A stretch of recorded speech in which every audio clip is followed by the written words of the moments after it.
Hi, I'm your host, Nicole, and welcome to Bookish Alchemy. This is the podcast where we explore the mysteries of the universe, unlocking hidden gems from some of my favorite reads and thrifted treasures. The answers you seek are everywhere, and often found in between the lines. Brought to you by Curious Mind Studios, where curiosity sparks the magic within. I'm your host, Nicole, and today we're diving into Fulcanelli's enigmatic work, The Mystery of the Cathedrals. Now, I didn't thrift this book, but the plethora of books I've thrifted on sacred geometry, energy work, mandalas, and even crop circles is what led me to seek out the English version of Fulcanelli's original 1926 edition of The Mystery of the Cathedrals, pronounced as Le Mystère des Cathedrals. This isn't just a book about Gothic architecture. It's an invitation to see cathedrals as living texts, repositories of alchemical knowledge, and guides to spiritual transformation. Have you ever gazed up at a Gothic cathedral and imagined all of the secrets it must hold? Messages that are hiding in plain sight, just waiting for the curious to decode? Fulcanelli sure did. Just try to imagine the medieval builders who crafted these majestic structures. As they were likely steeped in the ancient art of alchemy, the design was not only to inspire and awe, but to serve as the blueprints for our inner evolution. This feels similar to a topic we touched on in our first episode, Jesus, the last great initiate, discussing the Pythagoras belief that all of the cosmos was built on mathematical principles, the harmony of the spheres, suggesting that these cathedrals are not merely architectural feats, but their design resonates with the same cosmic order that governs music, planetary motion, the universe, and even our souls. The symbolism of the cathedrals. But what does it mean to read these symbols? Let's begin with one of the prime examples, Chartres Cathedral, located in north-central France. For Fulcanelli, Chartres is far more than a place of worship. It's a symbolic map of spiritual ascent. Consider the labyrinth on its floor. At first glance, it may appear to be an aesthetically pleasing pattern, but it's so much more. It represents the stages of the alchemical process, a symbolic journey of purification, transformation, and enlightenment. Each twist and turn of the labyrinth is like a step on the alchemist's path, a physical manifestation of the inner work required to transmute one's base self into something higher. Now, you might remember our conversation from the first episode about the journey to Christ consciousness. Just like the labyrinth in Chartres, this journey is about moving through stages of growth, just as alchemy requires inner purification before the emergence of a higher state. It's a path that mirrors the process of becoming more attuned to divine wisdom, much like the inner transformation that Jesus may have gone through to understand his spiritual role. Then there are the architectural elements themselves. With their soaring vaults and arches, they aren't just feats of engineering, they are visual echoes of the cosmic order. Every curve and proportion is deliberately designed to reflect the universe's balance. In this way, these structures embody the alchemist's journey, not just the literal turning of lead into gold, but the deeper transformation of the self as we come into tune with the natural rhythms of the cosmos. Imagining the builders as initiates. One fascinating aspect of Fulcanelli's work is his suggestion that these symbols were in no way accidental. According to Fulcanelli, the builders of these cathedrals were far more than skilled artisans. They were secret initiates. Maybe even some of these initiates went to a mystery school with Jesus.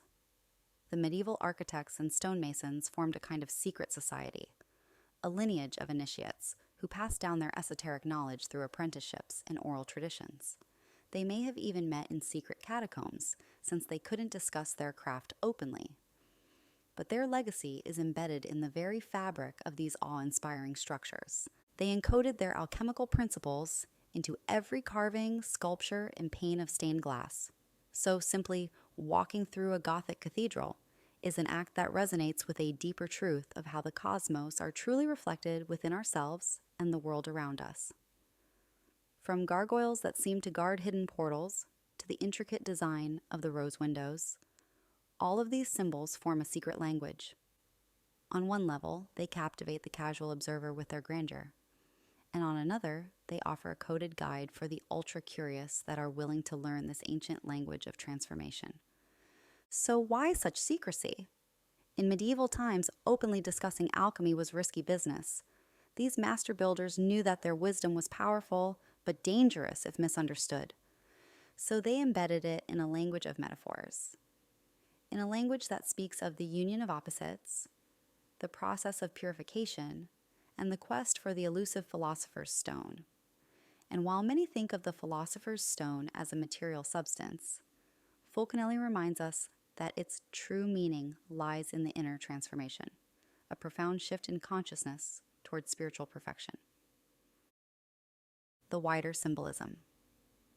Across Gothic cathedrals beyond Chartres, Fulcanelli hints that this esoteric language is woven throughout many Gothic cathedrals across Europe.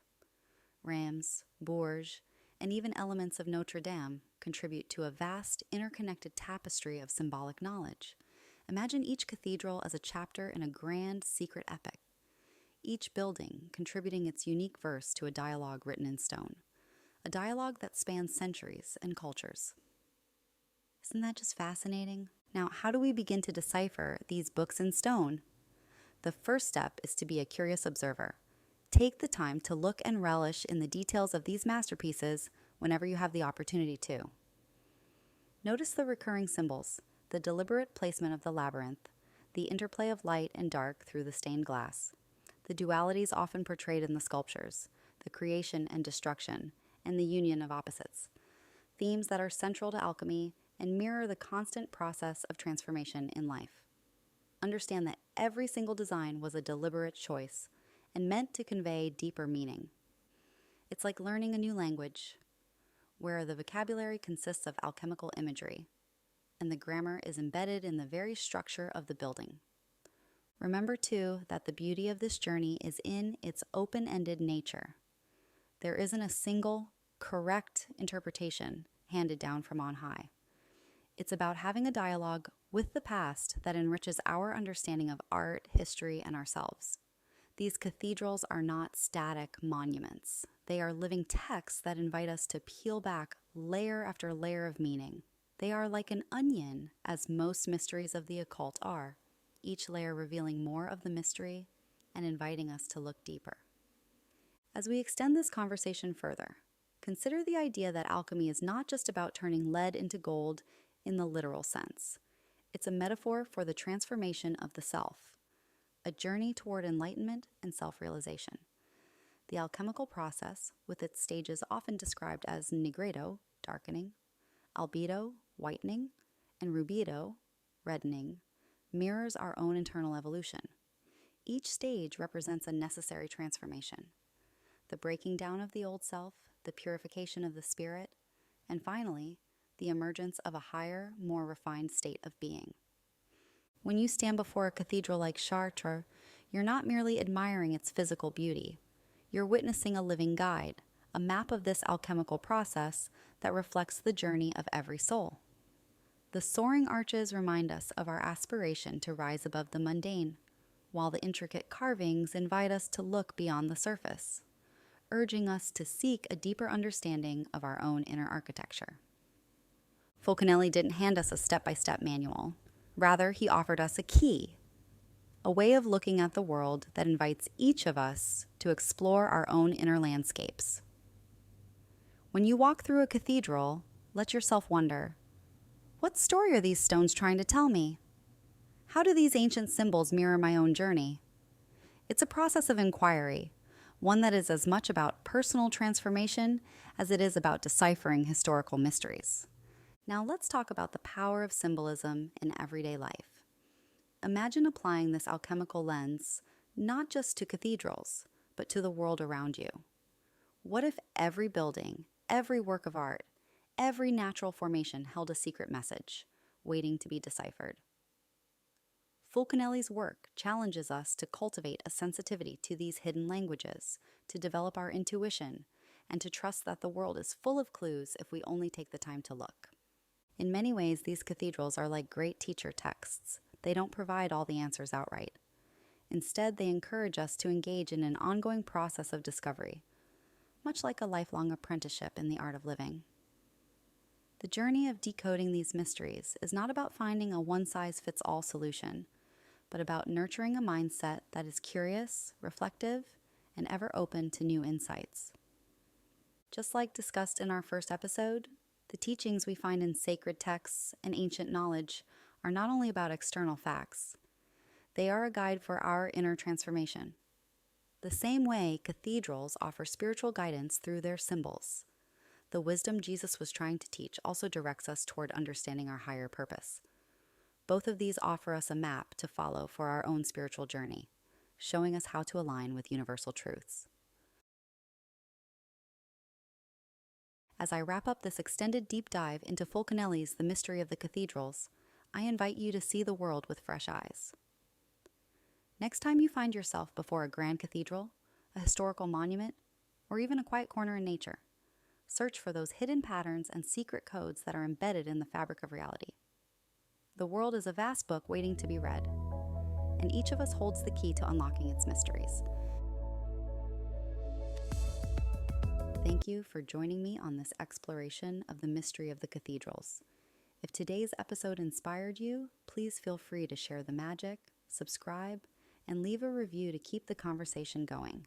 Stay curious, and remember, the answers you seek are often found in between the lines. Produced by Curious Mind Studios.